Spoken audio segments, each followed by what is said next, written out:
Minsan, tayo ay sinusubok na huwag ipakita ang ating mga kahinaan dahil paglalalangan lang tayo ng mga kaaway.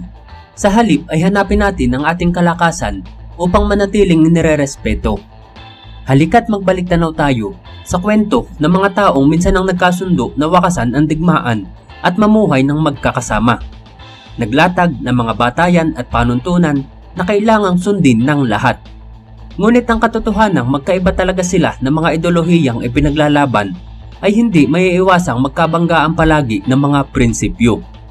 Pinagtatalunan hanggang sa pinakamaliliit na mga bagay at walang kabuluhang dahilan.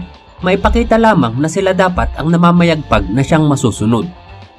Ang kwento ng mga bangayan at sindakan ng mga sundalong North at South Korea, komunista laban sa demokrasya.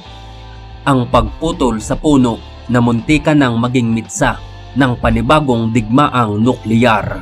Pero kung bago ka pa lang sa ating channel, pakipindot na din po ng like, subscribe at bell notification button para palagi kang updated kapag may mga bago tayong kwentong kagaya nito.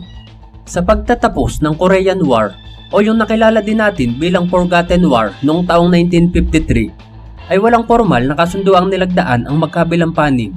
Basta pumayag lamang sila na itigil ang labanan. Nagdulot ito ng pagkakahati ng Korea sa dalawang teritoryo kung saan ang 38 parallel ang nagsilbing mga hangganan nila.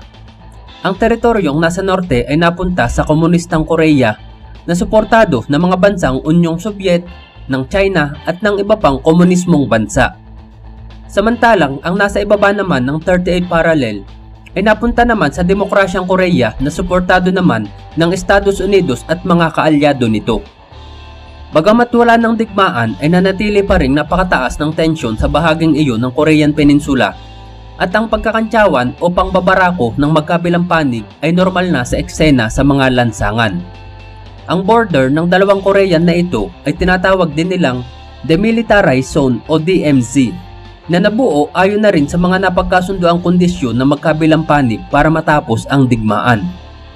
Sa loob ng DMZ ay meron namang isang maliit na neutral na kampo na tinatawag nilang Joint Security Area o JSA kung saan ang mga miyembro nila ay pinagsama-samang mga sundalong North at South Korea at ilang US Army na pinahihintulutang makasali. Ang pangunahing trabaho ng JSA ay mamagitan sa mga hindi pagkakaunawaan ng magkalabang panig, mga laga sa seguridad at i-monitor ang mga batas na ipinatutupad sa loob ng DMZ. Ngunit sa kabila ng lahat ng ito ay di pa rin